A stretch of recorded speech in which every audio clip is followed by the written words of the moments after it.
Hello, everybody. Welcome to the Buckeye Weekly Podcast. I am Tony Gerdeman here, as always, with Tom Orr. Tom, how's it going? Tony, call me JB Shoegarts because we just had a bunch of false starts on this show. We got there though. Eventually we made it. So there you go. Tony has. It's been so long that Tony has forgotten who I am. So that's why he sounds uncertain there. I'm just hoping you remember to edit out all of the false starting this time, Thomas. Listen. We all make mistakes. It's okay. It's this is every once in a while. I did it to myself at one point this week too. So fair enough. Forget to set where the end point is. You're like, how would you do this to me? I'm like, well, never attribute to malice what can be explained by incompetence. Yes, there's rule number one of podcasting and pretty much life. Yeah, and you're like, don't for a second think you're special, because you're not. I do this to myself all the time. So we do have a listener questions show finishing up our batch of listener questions. Tom, before we start that, I have one thing that I want to bring up, and this is something that CJ Stroud was talking about on Wednesday about how the topic of the flu and how sick the team was and how ill he was came up. He was asked about it, so he talked about it and basically said, yeah, a bunch of people were sick, but you got to play through it, but like it was a real thing. And then you have all of that hits Twitter. Then you've got all of these Michigan fans like, oh, making excuses. You're sick. Oh, you're making excuses. And I'm thinking, Tom, would it have been better for Ohio State to just say, you know what, we can't play this year? Would that have been more up the alley of the Michigan program and the Michigan fans to be, oh, wow, they must really be sick if they're declining to play? Because we know when you do that, that means you're really, really sick. Yeah, Michigan fans can't relate to making excuses after games, such as, well, they go to class online sometimes, or, they want to win a lot, or I don't know, I mean, review the last 10 years of post-Michigan Ohio State game reaction and analysis from Michigan fans. And it's like, well, you can't possibly expect us to contribute or can compete with them because list of excuses, which, as I pointed out, boy, all those excuses stopped being an issue as soon as they hired good assistant coaches and got some better players, huh? That's weird, huh? Pretty crazy. I agree, Tom. But let's get to this listener questions episode because there's some good topics here that we'll get through. Let's get started right now, Tom. All right. First one from @TheGregWagner. Tom, you often use the ridiculous term skill talent. Please identify which players you consider skill talent and which ones you consider talent without skill. Thank you. Now, skill talent, as generally defined, is players on offense who touch the football. That is how I will refer to the single most reputable source in the universe, Wikipedia. The Wikipedia page for skill position says, skill positions in gridiron football are the positions that ordinarily handle the ball and are most responsible for scoring points. Offensive players such as quarterbacks, running backs, and wide receivers are typically considered skill positions, as are tight ends on occasion. That page was apparently, I just checked the edit log on that page, and the last edit came from inside the Woody Hayes Athletic Center to add the on occasion tight ends. So yeah, that was so anyway. So are you going to argue with me? Are you going to argue with Wikipedia? Like, you can argue with me, but Wikipedia, sir, no, you may not argue with Wikipedia. No, Tom, how do those Wikipedia entries get made? I assume it's like you have to study for a long time or perhaps work for NASA. Yes, you have to work for NASA or a football team. Yes, those are the rules. I don't make the rules. Yeah, they don't they don't just let anyone edit Wikipedia, Tony. Okay. Good. Yes, then, that is skill positions are the people on offense who touch the ball. It is not a value judgment. It is just a shorthand to refer to quarterbacks and running backs and wide receivers and sometimes tight ends. The center, they touch the ball on every play. Tony, don't be difficult. Tony, are tight ends the Y? What Y is to vowels, tight ends are to skill positions. No. Tom, next question. It's going to be difficult to start. So we have no bold predictions, so we got to get after each other somehow. Next one from David Hooser 1. What do you predict will be the starting offensive line next year? Tony. I think the most likely is Paris Johnson at left guard. Tackle. Left tackle. No, Paris Johnson left. Harry Miller at left tackle. No, Paris Johnson at left tackle. Dwan Jones at right tackle. Matt Jones at left guard. And here's where Luke Whippler at center. Tell me where Harry Miller is on the team next year. Tell me how healthy he is. If he's healthy and everything's good, I can see him at left guard or center. Not knowing what is going on with him in terms of health-wise and all of that. For me, I would say Matt Jones at left guard, Donovan Jackson at right guard, Luke Whippler at center. That's what I'm going with now until I know more on Harry Miller. And that's where I would end up as well, because I think Harry Miller, if he's healthy, is absolutely in the mix, or you may be in that six guys situation like you were this year for Ohio State. Donovan Jackson, I mean, they love Donovan Jackson. He is, he seems like he is viewed as probably ready to step up and be one of those guys. Luke Whippler's done a solid job at center. He's not been perfect, but he's a first-year starter. He will only get better. Dwan Jones, he had a rough game against Michigan, but he was very good the rest of the year. The rough game against Michigan is likely enough to keep him around for another year, which is good for Ohio State. Paris Johnson is widely viewed as maybe the best tackle prospect that Ohio State's had in decades, so he should be solid. Matt Jones was fantastic wherever they put him this year for the most part. So, I mean, it should be a good offensive line. And then, Harry Miller coming back, he had a knee injury sort of later in the year. How long does that keep him out? Is he missed spring ball? Is he coming back early in the summer? Is he coming back during fall camp? When is he healthy? We don't know the answer on that one right now. If he's coming, if he doesn't come back until sometime late summer, that's a real tough uphill climb. Because you've got, this is not an offensive line where it's like, boy, there's a lot of open spots with some question marks over them. You've got good options there. And, we haven't even talked about Enoch Mahi, who is a backup tackle this year, where if Dwan Jones goes, maybe Enoch Mahi is a starting tackle next year. You've got a lot of good options. And it's possible Nick Petit-Frere is back. I mean, I don't expect it, but it's possible. So yeah, there's a lot of good options for Ohio State, but yeah, I think I think I would have to say the most likely, not necessarily like an 80% likely, but the most likely of the scenarios, a plurality of the scenarios, is the five that you laid out there. Yeah, that may be the 35% likelihood, but it's more than the 30% of one, or the 25% of another, or the 15. I don't do math. So. Yes, that's what a plurality means. Yes. From @JustTurned. Do you guys believe Cincinnati making it to the playoffs will have an impact on playoff expansion? As in, will they use this year as an example to justify why a 4-team playoff is good? Tony, does Cincinnati making the playoffs this year impact at all how much money they would make from an expanded playoff?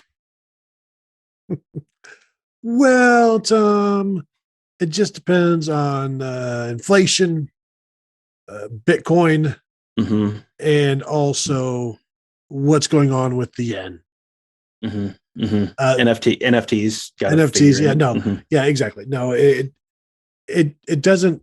It won't impact that. Yeah, they're still going to move forward with it. They just have to come to an agreement, because they had agreed to do this well before, and then also this doesn't change anything, because once you agree to do something and all of that money is going to be there, you're not then going to be like, you know what, we don't need all that money.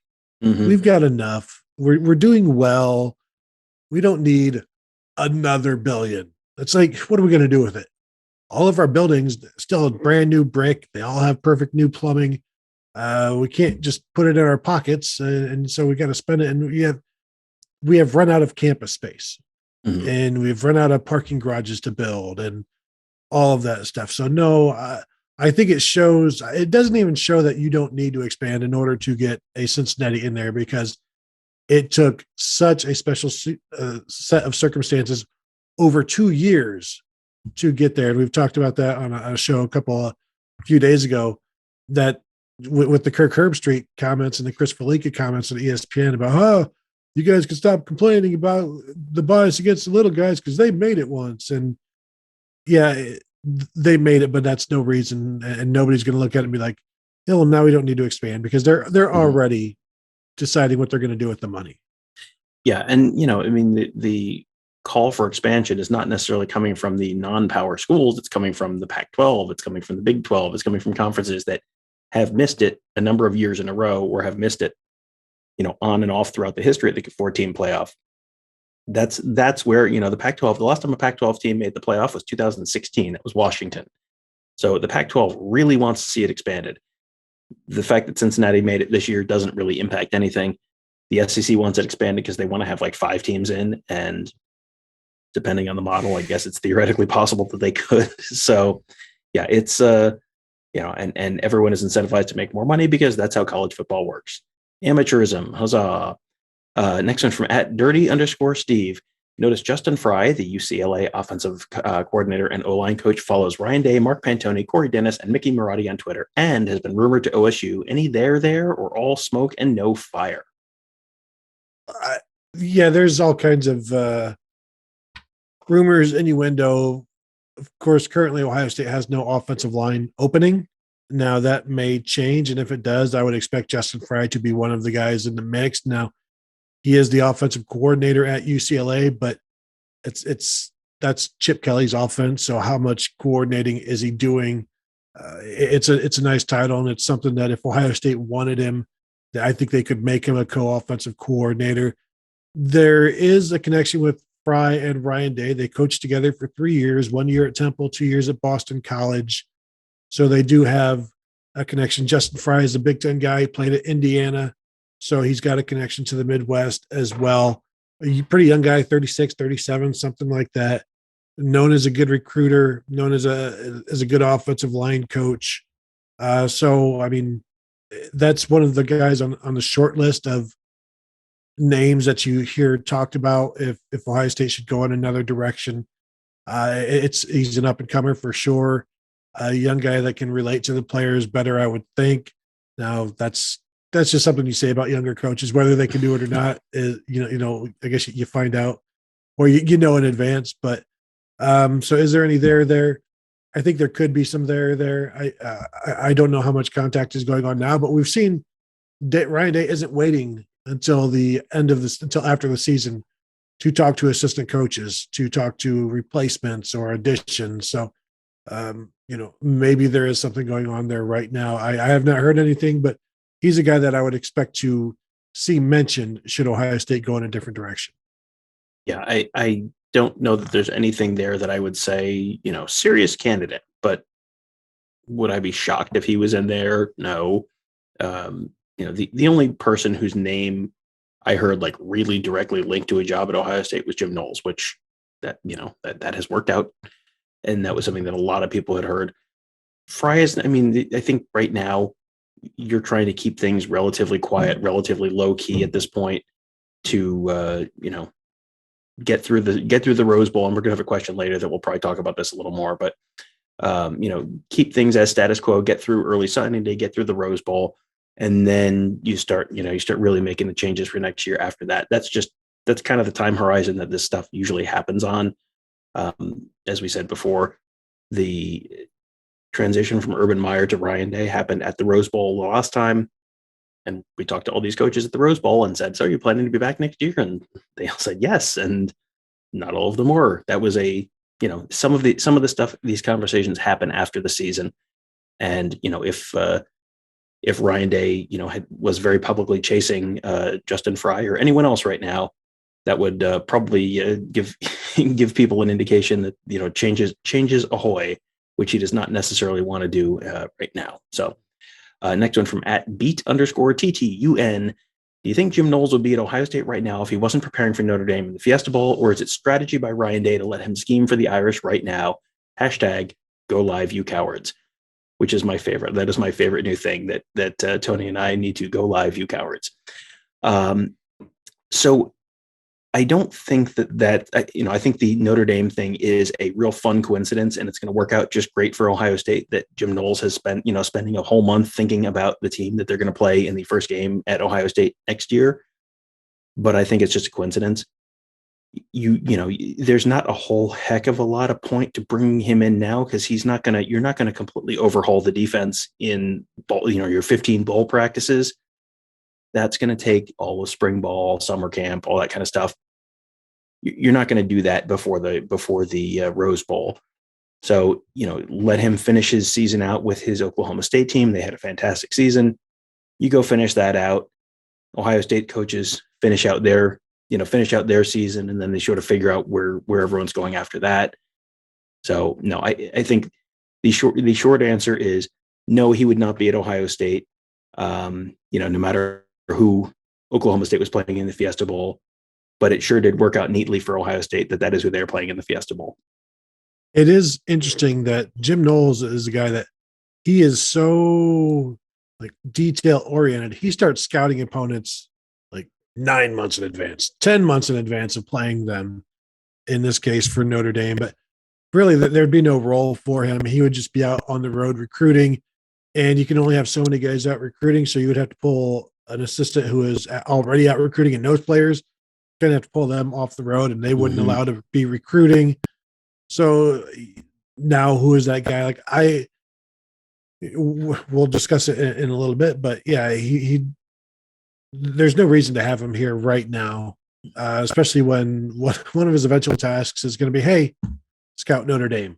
Now Notre Dame's going to look a little bit different than next year than they do this year, but yeah, this is I don't think it's, if they were playing, I don't know, Ole Miss, I assume he would still be there, unless he was just like, you know what, I'm moving on, I'm done. It's only Ole Miss. It's just some SEC West podunk team. I don't need to do that. That's not really what I would expect him to do either, because there's really nothing he can do at Ohio State that is dire at this point. And all of the recruiting next week, Wednesday is signing day. At this point, he's not an afterthought in terms of recruiting, but I don't think he's going to be the difference maker for guys right now, because they've already decided. So yeah, let him go do what he wants to do, go out on his own terms, go out with his players, say goodbye, and do all of those things, because there's nothing for him really to do at Ohio State, because again, the season is still going on, which is, everything has moved up so quickly, and so everything, the calendar moves so fast now, and it's earlier than ever. There is still a season, there is still a game to play, and you're not supposed to be seeing all of these changes now, but now it's just that's the way it's going to be moving forward until it's not. I just wonder, because we've even seen jobs lost in September, accepted in like October, with Clay Helton, gets fired at whatever it is, and has a new job a month later, because of the stupid early signing day. If they would get rid of the early signing day, things would slow down. And I wonder if they might revisit that. I know smaller schools like it. I wonder if they still like it. I wonder if they have enjoyed these unintended consequences. Yeah, I saw a tweet a couple of days ago on Wednesday about, someone was talking about the fact that the NCAA convention may look at revisiting the early signing day, and whether that, because I don't think it's really working out the way they were hoping it would. I think they were thinking it was going to work out great for players and take the pressure off. And it's like, I think it's just created a bunch of headaches that they weren't necessarily banking on. So we'll see. I'm sure the NCAA will handle this swiftly and in exactly the correct manner. So I'm sure it'll be fine. Did you see? Go ahead. On Wednesday, I think Mark Emmert said, "Yeah, it turns out there's a lot of NCAA violations going on right now with NIL." I'm shocked. Gambling in this establishment? What? Before we move off of that question real quickly, you think back to head coaches who have taken jobs. Last year I remember Brian Harsin had, from Boise State, had taken the Auburn job. He was at the bowl game for Auburn, but he was sitting up in a suite. He was just watching from a suite. He was not, they talked to him on TV at one point during that game. he was not actively coaching the team. Urban Meyer, when he took the Ohio State job, he did Tuesday after the Michigan game. He was there in Columbus for all of those bowl practices.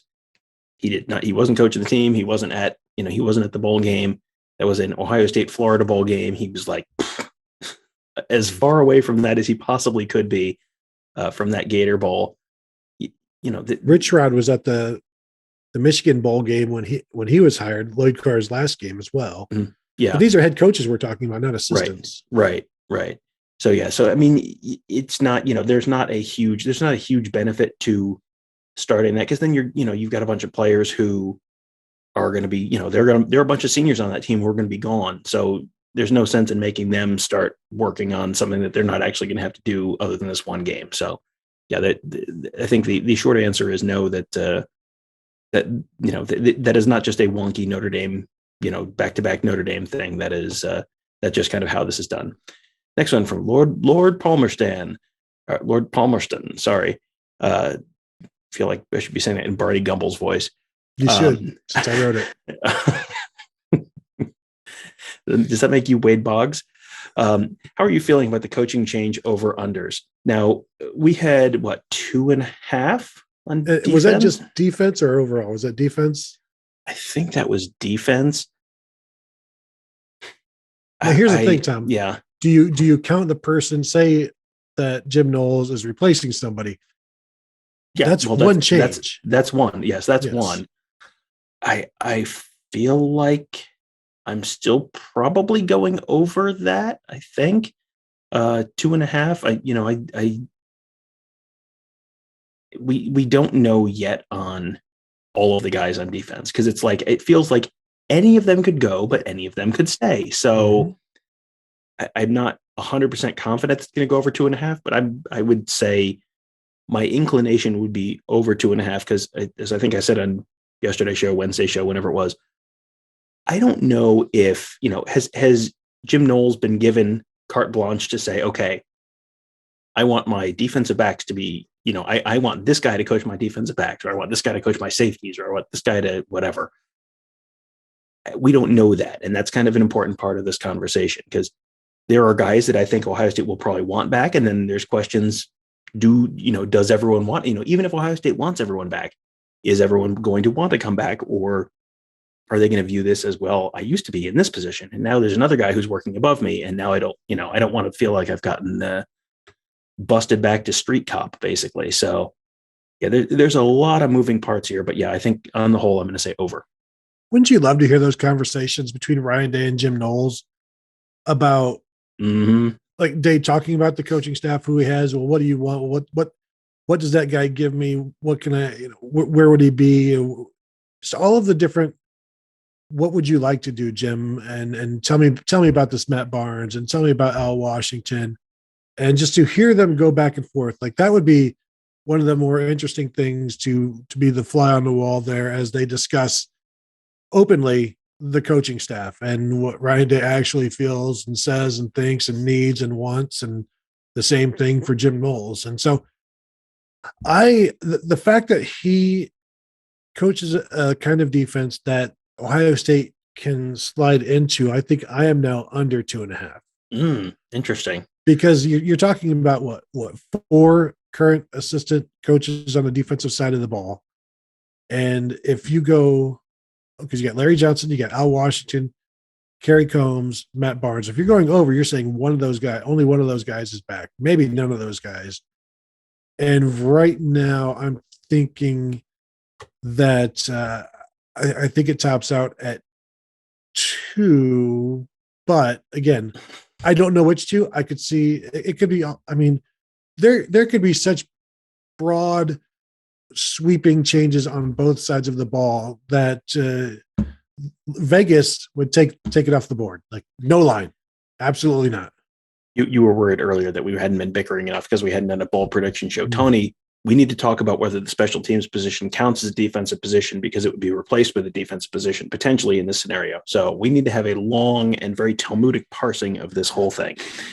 Yeah, I mean, because I think that's a possibility. I don't think that Parker Fleming is absolutely gone. Parker Fleming has done a perfectly good job this year, but there may be, that's one of the conversations that is probably going to be had in that building at some point. Do you need to have another defensive coach? Mm-hmm.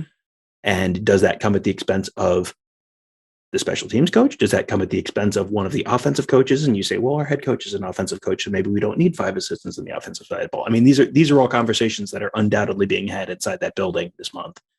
And I would love to be part of those conversations because, we can FOIA the performance reviews for the coaches, but they know that we FOIA the performance reviews of the coaches every year. So you still don't really feel like that's a totally unvarnished, if you're writing something if you're writing something knowing that people are going to read it, you're probably not writing the truly, truly unvarnished version of what you think. So yeah, that would be a very fun fly on the wall moment for sure.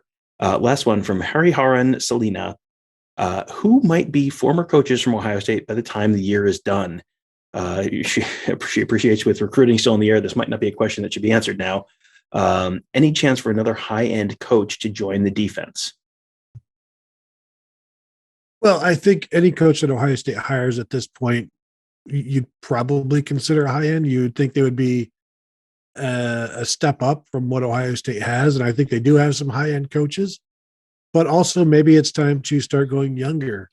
You look at the talk about, is Larry Johnson going to retire? The Randall Joyner, young defensive line coach at is he at Ole Miss now? It was a GA at Ohio State under Larry Johnson. He's either Ole Miss or Texas A&M, one of those two, and is kind of an up and comer. So do they go that way? But yeah, I think I don't know that. Like, what do you consider high end? Is how many people knew Jim Knowles 2 weeks ago, 3 weeks ago, and you hear about him, then you find out about him, like, oh wow, everybody wants this guy. He's high end. Mm-hmm. So, like the coaching circles are so, sometimes they're tight, and you don't know who everybody likes until a name escapes those circles and gets out of it, and didn't have the shot collar on or whatever, and so yeah, I would expect if they do replace somebody, who they replace them with is going to be one of those types where, oh yeah, people like if you talk to this guy and this guy, they'll tell you they knew this was going to happen in terms of they knew he was going to blow up. You talk to people about Jim Knowles and they're like, yeah, for a couple of years, for a while now, I've always liked him. And you don't know who's leaving, but if they replace somebody, there's going to be people to tell you how good they are. I think is, and I don't know that has much value. But I don't know what else to say about that because we just talked for 5 minutes about we don't know who's it could be anybody like so guess who's going to replace them.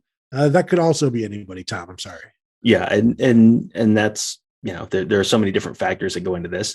Is Knowles making those decisions? Is Dave making those decisions? Is it some kind of do they know they need another recruiter? Do they know they need a guy with ties to Florida, for example? Or there's a million potential variables there, which makes it very, very difficult to pick. A lot of the times when you're sort of looking at potential, who might fit, like guys like Joyner, connection to the program, coaching at a high level, sure, makes a lot of sense.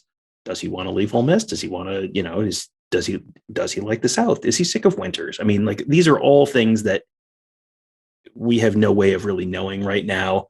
So yeah, it is, we're going to have to, until we start hearing specific names, which, will happen at some point. And when we do, we'll let you know what we're hearing, as we did with Knowles. But, until you start hearing specific names, it's just kind of a guessing game. Yeah. And I think one of the last coaching hot boards I put together, and I've mentioned this before, was after Tom Herman left Ohio State and went to Houston. I put together a offensive coordinator, quarterback coaching thing, and 20 or 25 names. Not a single one of them was Tim Beck because he was not qualified. There's no way Urban, and even hearing the rumors, have Urban heard he likes Tim Beck. That's stupid. that could not be the case. And so I didn't put him on my board. And so I'm a little anti hot boards after that. I'm a little gun shy because that one, it shakes your faith in the humanity of the hot board. Faith in a lot of things, actually, if as history is borne out. Yes. So Tom, does that do it? Are we done? That's we it. are done for the week until later today when we do probably a live show of some sort. And Kevin Noon is in New York for the Heisman, so we'll probably do something on that. And so, yeah, we're done for like 5 minutes at least. But I'm sure Tony, go live, you coward. Yes.